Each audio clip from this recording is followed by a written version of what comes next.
Muito boa tarde a todos e a todas. Começo por fazer os agradecimentos institucionais. Em primeiro lugar, agradeço à IGAS, na pessoa da Sra. Inspetora-Geral, e também ao IHC pelo convite que fizeram para participar e para me juntar aqui a esta comemoração do centenário da pneumonia. Confesso que quando recebi o convite hesitei um pouco, na medida em que não sou um especialista em pneumónica. A minha área de estudo centra-se numa outra doença infectocontagiosa, a tuberculose. Hoje dedico-me também um pouco à história da diabetes em Portugal, uma doença nossa coeva.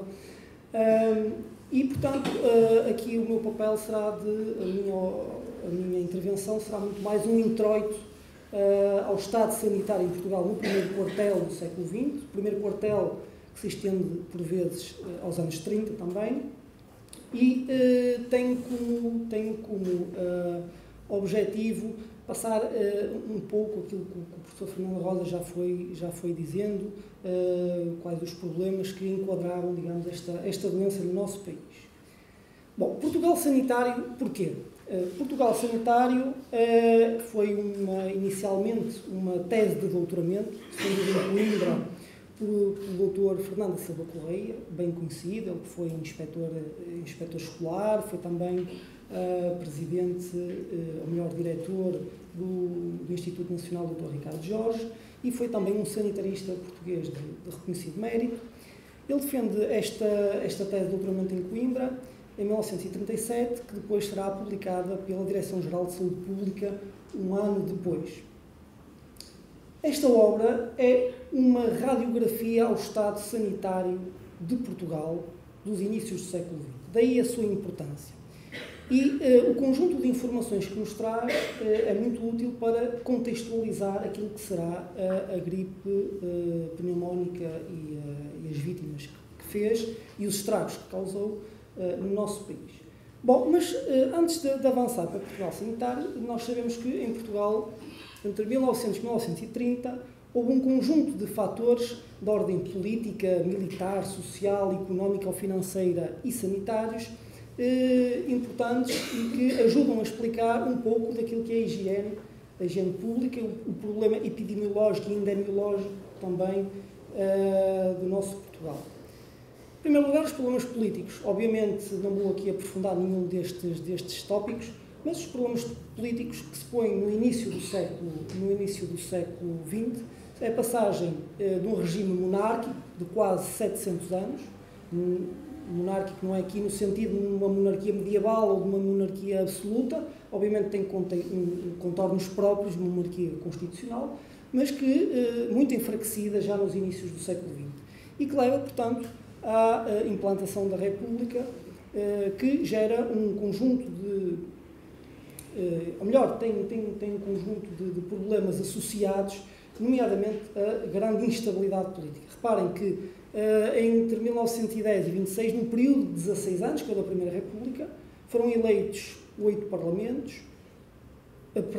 parlamentos, 8 presidentes e 45 governos, o que prova só por si ser um período caracterizado pela enorme instabilidade. É que se juntava, obviamente, problemas económicos e financeiros.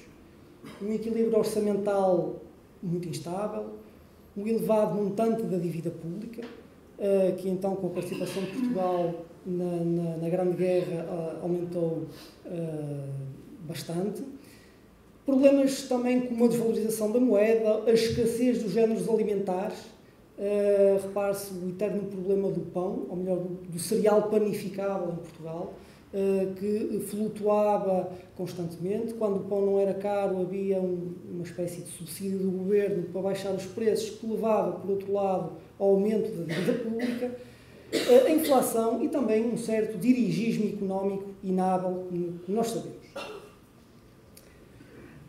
Os problemas militares desta época. Sem dúvida, a Primeira Guerra Mundial é o mais significativo. Portugal entra de uma forma não oficial em 1914, com a defesa das colónias, Moçambique e Angola, oficialmente em 1916, a que se somam algumas revoltas, várias revoltas que aconteciam no panorama político e militar nacional. Igualmente, os problemas sociais, de vária índole. Por exemplo, o analfabetismo.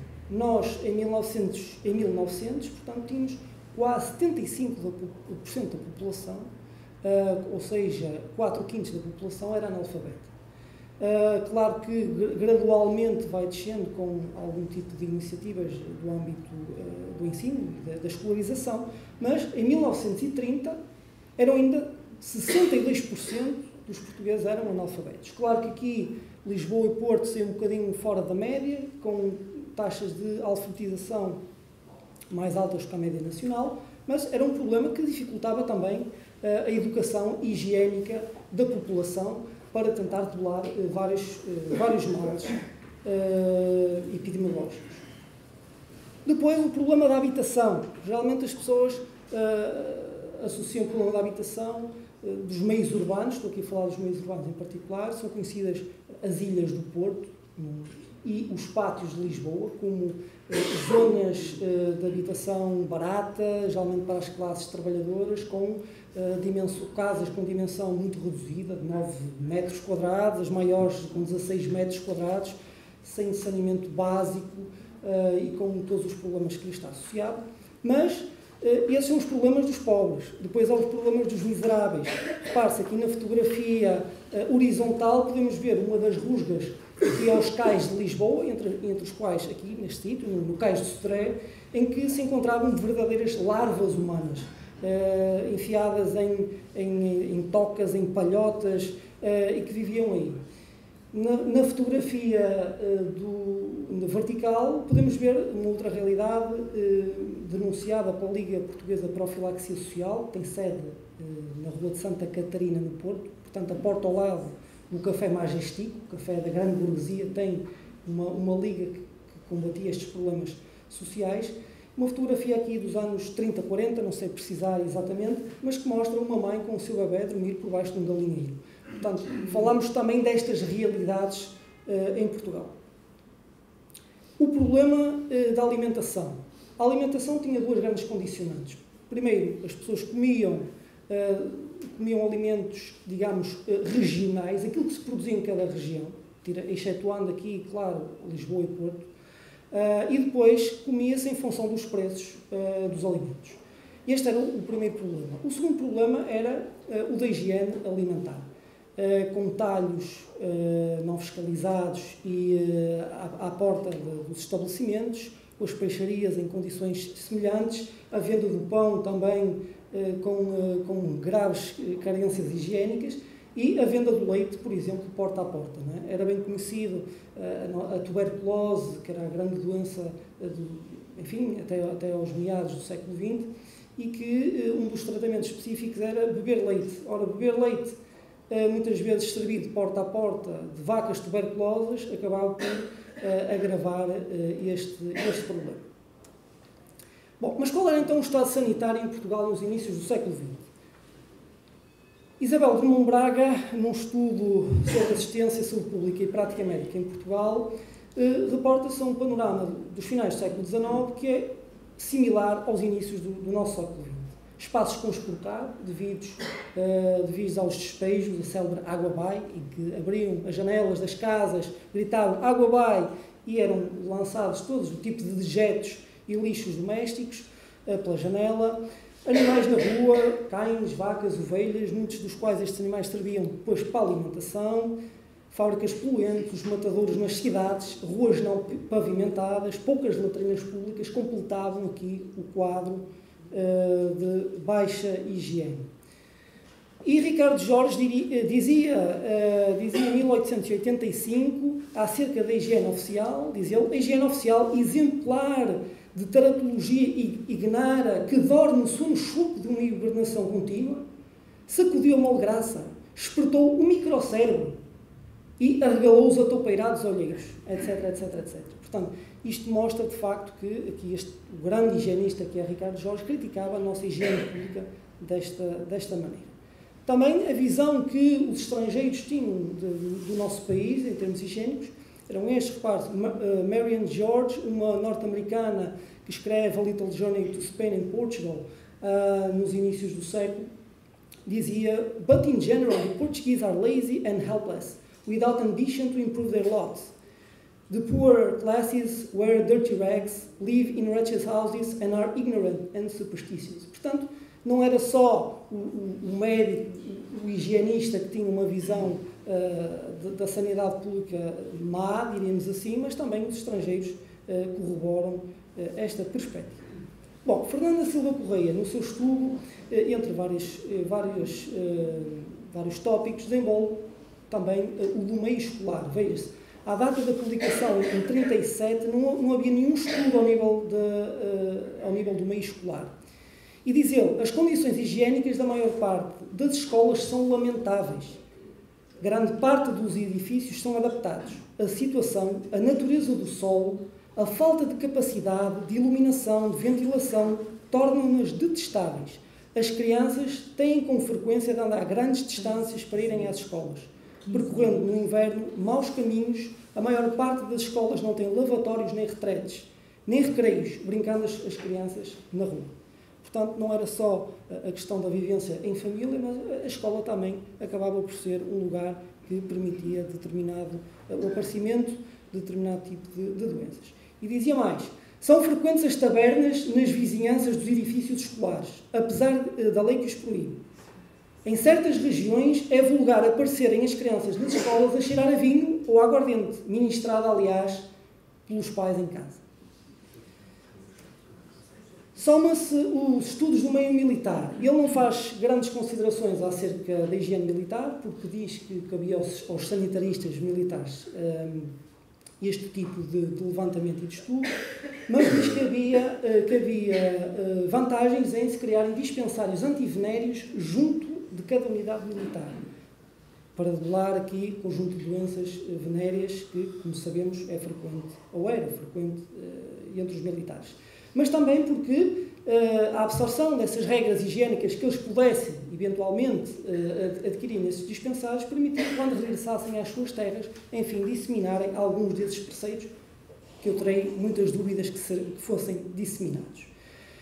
E apresenta mesmo uma estatística, repare-se, dos mancebos. Em 1930 havia cerca de 90 mil mancebos recenseados, inspecionados foram 67 mil, apurados, isto é, considerados aptos, 28 mil, e isentos, ou seja, não aptos, 38 mil. Portanto, os isentos eram mais de metade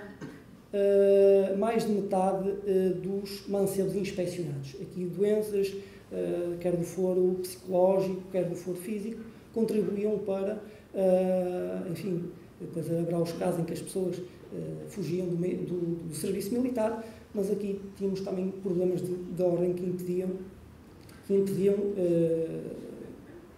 enfim, o enrolamento no Exército.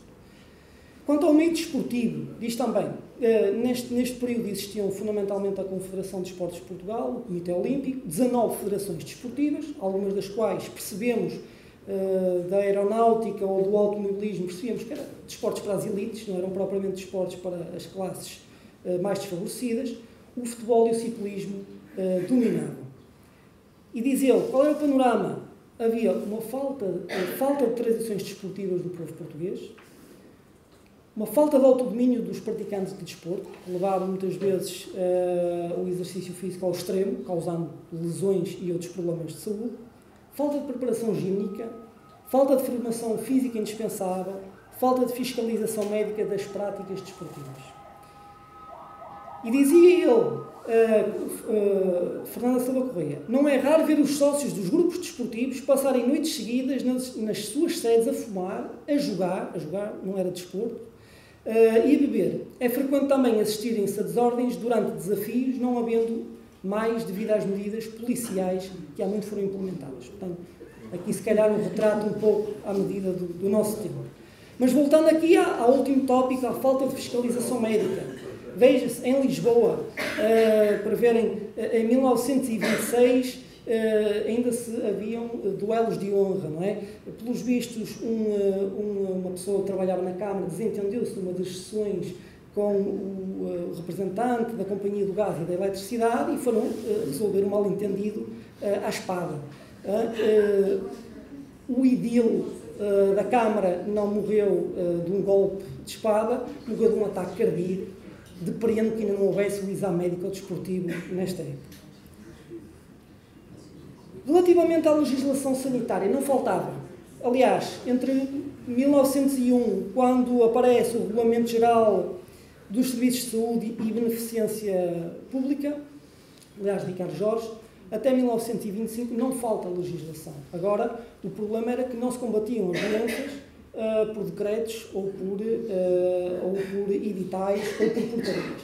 Mas repare-se, sai o Regulamento Geral de Saúde, em 1901, sai o Regulamento do Instituto Bacteriológico de Lisboa, para a hospitalização dos diftéricos, sai diversa legislação contra a tuberculose, aliás, o Regulamento para a salubridade das construções, etc, etc.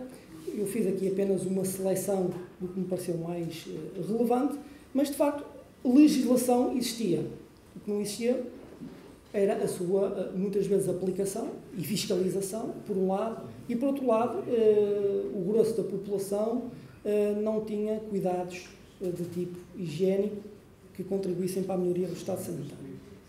Bom, quanto às epidemias do primeiro quartel do século XX, veja-se, 1901, cólera e varíola, 1903, tifo, 1905, peste.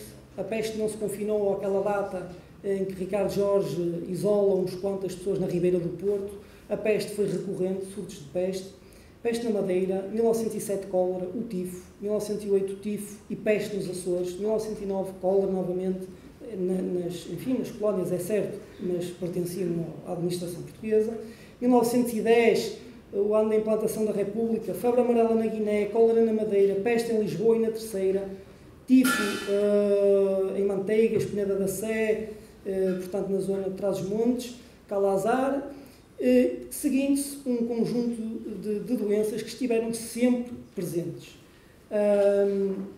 E repare-se, a gripe pneumónica em 1918 é, evidentemente, um fenómeno epidemiológico muito grave, de alcance nacional. Nenhum destes surtos epidémicos acontecia com um alcance nacional. A gripe acontece, mas não surgiu isolada no tempo. Se nós inserirmos a manifestação da doença dentro do seu tempo, vemos que existe aqui tantas manifestações epidemiológicas que a mortalidade era, de facto, muito elevada.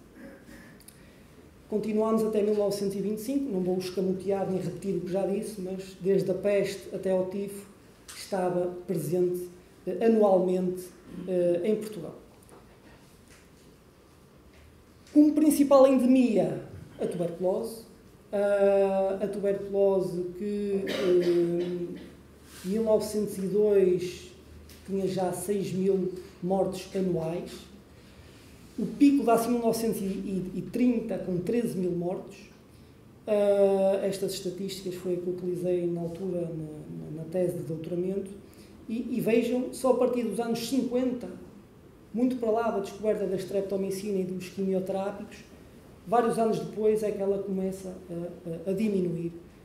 Não foi como a Inglaterra, que diminui a partir dos anos 20, muito pelas medidas higiênicas, foi essencialmente pelo isolamento nos sanatórios e pela descoberta dos antibióticos e quimioterápicos necessários. Repare-se a tuberculose que era representada desta maneira. O professor Bissai Barreto, que mantinha um jornal em Coimbra, A Saúde, diz em 1931, a tuberculose, o grande flagelo, faz mais vítimas do que a peste, a fome, a guerra de todos os tempos. Ajudemos a Assistência Nacional aos Tuberculosos a vencer tão poderoso inimigo. Nem de propósito estamos aqui no edifício que era o dispensário central e também a sede da Assistência Nacional aos Tuberculosos.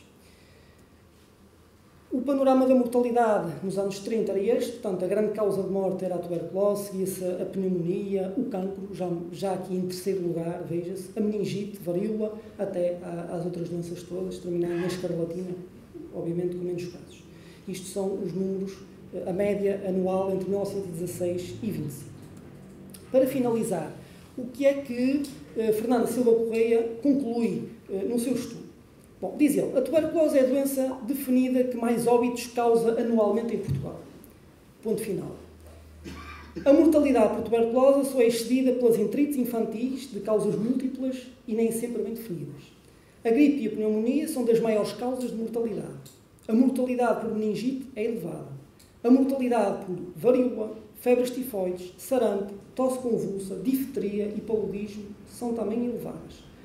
A mortalidade entre as crianças com menos de 5 anos, devido a doenças infecciosas e parasitárias, ocupa o segundo lugar. A escarlatina é relativamente pouco frequente. O tifo exantemático aparece com uma taxa relativamente elevada, principalmente, para não se dizer quase exclusivamente, a norte de uma linha reta que ligasse Castelo Branco a Aveiro. Portanto, de Castelo Branco a Aveiro para cima é onde se manifestava mais. Depois, doenças infecciosas em que os doentes recorrem mais à hospitalização, portanto aos hospitais, que eram evitados nesta altura pela população, como sabemos, são por ordem de frequência a gripe, as febres de tipo tifoide, o paludismo, a varíola, etc. As doenças infecciosas mais vulgares na clínica domiciliária são as febres, a tuberculose, o sarampo, a difteria, portanto, não diferia muito, diria. As doenças infecciosas mais frequentes nos liceus, portanto, no meio escolar, são a gripe, as anginas, o sarampo, a heredocífilis, etc, etc. E, para concluir, Portugal é o país da Europa em que a mortalidade por varíola, difteria e tifo é também a mais alta. Este parece, de facto, um Portugal pouco higiênico, um Portugal doentio mesmo. Hoje, felizmente, o panorama é bastante diferente dos inícios do século XX. Aqui procurei introduzir aspectos da sanidade geral, aliás, a história da sanidade geral, e agora deixarei para os próximos oradores que falarão com mais propriedade da pneumónica que eu, e obrigado pela atenção.